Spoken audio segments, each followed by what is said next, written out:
चौथा अध्याय इंद्र आदि देवताओं द्वारा देवी की स्तुति। ध्यान। सिद्धि की इच्छा रखने वाले पुरुष जिनकी सेवा करते हैं तथा जिन्हें देवता सब ओर से घेरे रहते हैं, उन जया नाम वाली दुर्गा देवी का ध्यान करें। उनके श्रीअंग काले मेघ के समान श्याम आभा वाले हैं। वे अपने नेत्रों के शत्रुदल को भयभीत करती हैं। उनके मस्तक पर अर्ध चंद्रमा की रेखा शोभित है। वे अपने हाथों में शंख, चक्र, कृपाण और त्रिशूल धारण किए हैं। सिंह के कंधे पर चढ़ी हुई 3 नेत्र वाली वे देवी अपने तेज से तीनों लोकों को व्याप्त कर रही हैं।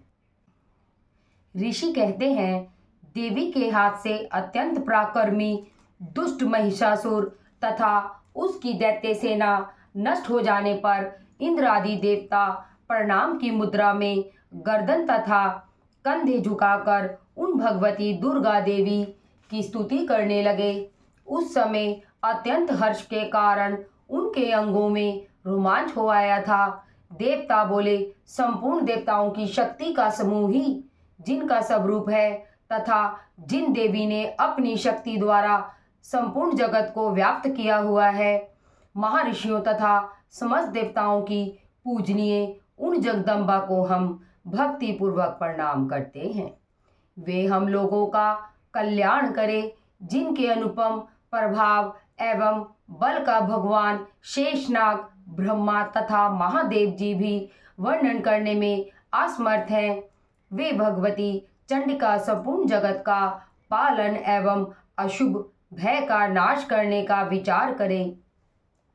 जो पुण्य आत्माओं के यहाँ स्वयं ही लक्ष्मी रूप से, पापियों के यहाँ दरिद्रता अनंता का अंत कारण शुद्ध अंतकरण वाले पुरुषों के हृदय में बुद्धि रूप से, सत्पुरुषों में श्रद्धा रूप से तथा कुलीन मनुष्यों में लज्जा रूप से निवास करती हैं, उन भगवती दुर्गा को हम नमस्कार करते हैं। हे देवी, आप संपूर्ण विश्व का पालन कीजिए। द्वैप आपके इस अचिंत्य रूप असुरों का नाश करने वाले पराक्रम तथा समस्त देवताओं और दैत्यों के समान सामने युद्ध में प्रकट हुए अद्भुत चरित्रों का हम किस प्रकार वर्णन करें। आप संपूर्ण जगत की उत्पत्ति का कारण है। यद्यपि आप में सतोगुण, रजोगुण और तमोगुण ये तीनों गुण मौजूद हैं, फिर भी दोषों के साथ आपका संसर्ग नहीं जान पड़ता। भगवान विष्णु और महादेव जी आदि देवता भी आपका पार नहीं पा सके। आप ही सबका आश्रय हैं। यह संपूर्ण संसार आपके अंशभूत है, क्योंकि आप ही सबकी आधिभूत अव्यकृता प्रकृति हैं। देवी, संपूर्ण यज्ञों में जिसके उच्चारण से देवता तृप्ति प्राप्त करते हैं, वह स्वाहा आप ही हैं। इसके अतिरिक्त पितरों की तृप्ति का कारण होने से आपको स्वदा भी कहा जाता है। हे देवी, जो मोक्ष की प्राप्ति का साधन है, अचिंत्य महाव्रत स्वरूप है, समस्त दोषों से रहित जितेंद्रिय तत्व को ही सार वस्तु मानने वाले तथा मोक्ष की कामना रखने वाले मुनिजन जिसका अभ्यास करते हैं, वे भगवती पराविद्या आप ही हैं। आप शब्द स्वरूपा है। अत्यंत निर्मल ऋग्वेद, यजुर्वेद तथा उद्गीत के मनोहर पदों के पाठ से युक्त सामवेद का आधार भी आप ही हैं। आप देवी तीनों वेद और 6 ऐश्वर्यों से युक्त भगवती हैं। इस संसार की उत्पत्ति एवं पालन के लिए आप ही खेती एवं आजीविका के रूप में प्रकट हुई हैं। आप संपूर्ण जगत की पीड़ा को नाश करने वाली हैं। देवी, जिससे समस्त शास्त्रों के सार का ज्ञान होता है, वह मेधा शक्ति आप ही हैं। इस दुर्गम भव सागर से पार करने वाली नौका रूप दुर्गा देवी भी आप ही हैं। आप आशक्ति से रहित हैं। कैटभ के शत्रु भगवान विष्णु के वक्षस्थल में रहने वाली भगवती लक्ष्मी तथा चंद्रशेखर द्वारा सम्मानित गौरी भी आप ही हैं। आपका मुख मंद मुस्कान से सुशोभित निर्मल पूर्ण चंद्रमा के लिए बिंब का अनुकरण करने वाला तथा उत्तम स्वर्ण की कांति से कमनीय है। फिर भी उसका दर्शन करके महिषासुर को क्रोध हुआ और उन पर प्रहार कर दिया। यह महान आश्चर्य की बात है। देवी वही मुख जब क्रोध युक्त होने पर उगते हुए चंद्रमा की भांति लाल और तनी हुई भौहों के कारण विकराल हो गया, तब उसे देखकर भी महिषासुर के प्राण तुरंत नहीं निकल गए। यह उससे भी बढ़कर आश्चर्य की बात है, क्योंकि क्रोध में भरे यमराज को देखकर भला कौन जीवित रह सकता है। देवी आप प्रसन्न हो। परमात्मा स्वरूप आपके प्रसन्न होने पर संसार प्रकट होता है और क्रोधित होने पर आप तत्काल कितने ही कुलों का सर्वनाश कर देती हैं। यह बात अभी अनुभव में आई है, क्योंकि महिषासुर की यह विशाल सेना क्षण भर में ही आपके क्रोध से नष्ट हो गई है। सर्वदा अभेयुदय प्रदान करने वाली देवी, आप जिन पर प्रसन्न होती हैं वे ही देश में मान सम्मान पाते हैं, उन्हीं को धन और ऐश्वर्य प्राप्त होता है। उनका धर्म कभी शिथिल नहीं होता तथा वे ही अपने स्वस्थ स्त्री पुत्र तथा सेवकों के साथ धन्य माने जाते हैं। देवी आपकी कृपा होने पर ही पुण्य आत्मा पुरुष प्रतिदिन श्रद्धा पूर्वक सब प्रकार के धर्म कर्म करता है तथा उन्हीं के कारण स्वर्गलोक को पाता है। इस प्रकार निश्चय ही आप तीनों लोकों में मनोवांछित फल देने वाली हैं। महादुर्गे स्मरण किए जाने पर आप सब प्राणियों का भय हर लेती हैं और स्वस्थ पुरुषों द्वारा चिंतन करने पर उन्हें परम कल्याणमयी बुद्धि प्रदान करती हैं। दुख दरिद्रता तथा भय हरने वाली देवी, आपके समान अन्य कौन है जिसका चित्त सबके उपकार के लिए सदा दया से पूरित रहता हो। देवी इन राक्षसों के मारे जाने से संसार को सुख मिले तथा ये राक्षस दीर्घ काल तक नरक में रहने देने के लिए भले ही पाप करते रहे हों, इस समय संग्राम में मृत्यु को प्राप्त होकर स्वर्गलोक में जाएं। निश्चय ही इसी विचार से आप शत्रुओं का वध करती हैं। आप शत्रुओं पर शस्त्रों का प्रहार क्यों करती हैं? समस्त शत्रुओं की दृष्टि मात्र से ही भस्मसात क्यों नहीं कर देती? इसमें एक रहस्य है।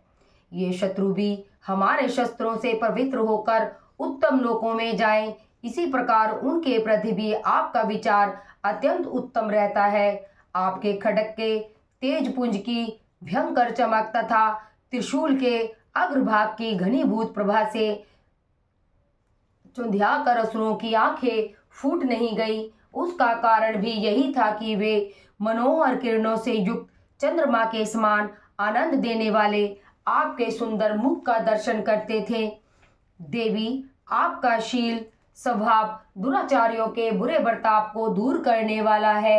साथ ही आपका यह रूप ऐसा है जो कभी चिंतन में नहीं आ सकता और ना इसकी तुलना दूसरों से हो सकती है। आपका बल पराक्रम उन असुरों को भी नष्ट करने वाला है जो कभी देवताओं के पराक्रम को नष्ट कर चुके थे। इस प्रकार आपने शत्रुओं पर भी अपनी दया ही प्रकट की है। वरदायिनी देवी, आपके इस पराक्रम की तुलना किसके साथ हो सकती है तथा शत्रुओं को भय देने वाला एवं ऐसा अत्यंत मनोहर रूप आपके अतिरिक्त और कहाँ है? हृदय में कृपा और युद्ध में निष्ठुरता, ये दोनों बातें तीनों लोकों के भीतर केवल आप में ही देखी गई हैं। हे माता, आपने शत्रुओं का विनाश करके संपूर्ण तीनों लोकों की रक्षा की है। आपने शत्रुओं को युद्ध भूमि में मारकर स्वर्ग में पहुंचाया है तथा उन मदैत्यों से उत्पन्न हम लोगों का भय भी दूर कर दिया करो। आपको हमारा नमस्कार है। देवी, आप शूल से हमारी रक्षा करें, जगतधात्री खड्ग से हमारी रक्षा करें तथा घंटा की ध्वनि और धनुष की टंकार से भी हम आप लोगों की रक्षा करें। चंडिके पूर्व पश्चिम और दक्षिण दिशा में आप हमारी रक्षा करें। हे ईश्वरी, अपने त्रिशूल को घुमाकर आप उत्तर दिशा में भी हमारी रक्षा करें। तीनों लोकों में आपके परम सुंदर एवं अत्यंत भयंकर रूप विचरते रहते हैं, उनसे भी आप हमारी तथा इस पृथ्वी की रक्षा करें। हे अंबिके, आपके कर कमलों में शोभा देने वाले खड्ग, शूल और गदा आदि जो भी अस्त्र शस्त्र हों, उन सब द्वारा आप सब ओर से हमारी रक्षा करें। ऋषि बोले, इस प्रकार देवताओं ने जगदम्बा की स्तुति की और नंदनवन के दिव्य पुष्पों तथा गंध चंदन आदि द्वारा उनका पूजन किया। फिर सबने मिलकर जब भक्ति पूर्वक दिव्य धूपों की सुगंध निवेदन करके प्रणाम किया, तब देवी ने प्रसन्न होकर देवताओं से कहा, हे देवताओं, अपनी अभिलाषा के अनुसार आप सब हमसे वर मांगो। देवता बोले, भगवती, आपने हमारी सब इच्छा पूर्ण कर दी। अब कुछ भी कामना शेष नहीं है, क्योंकि हमारा शत्रु यह महिषासुर मारा गया। हे महेश्वरी, इतने पर भी यदि आप हमें और वर देना ही चाहती हैं, तो हम जब जब आपका स्मरण करें, तब तब आप दर्शन देकर हम लोगों के महान संकट दूर कर दिया करें। तथा हे प्रसन्न वंदना अंबिके, इन स्त्रोतों द्वारा जो मनुष्य आपकी स्तुति करे, उसे धन, स्त्री तथा ऐश्वर्य देने के साथ साथ उसकी धन संपत्ति आदि बढ़ाने के लिए सदा हम पर प्रसन्न रहें। ऋषि कहते हैं, हे राजन, जब देवताओं ने अपने तथा संसार के कल्याण के लिए भद्रकाली देवी को प्रसन्न किया, तब वे तथास्तु ऐसा ही होगा कहकर वहीं अंतर ध्यान हो गई। हे भूपाल, इस प्रकार पूर्व काल में तीनों लोकों के हित के लिए देवताओं के शरीर से देवी जिस प्रकार प्रकट हुई थी, वह सब कथा मैंने कह सुनाई। अब पुनः देवताओं का उपकार करने वाली वे देवी शुंभ निशुंभ तथा अन्य असुरों को मारने एवं लोकों की रक्षा करने के लिए गौरी देवी के शरीर से जिस प्रकार प्रकट हुई थी, वह सब कथा मुझसे सुनो। मैं यथावत उसका वर्णन करता हूँ। इस प्रकार श्री मार्कंडेय पुराण में सर्वाणी मनवंतर की कथा के अंतर्गत देवी महात्म्य में शंकरादि स्तुति नामक चौथा अध्याय पूर्ण हुआ। बोलो श्री भगवती की जय।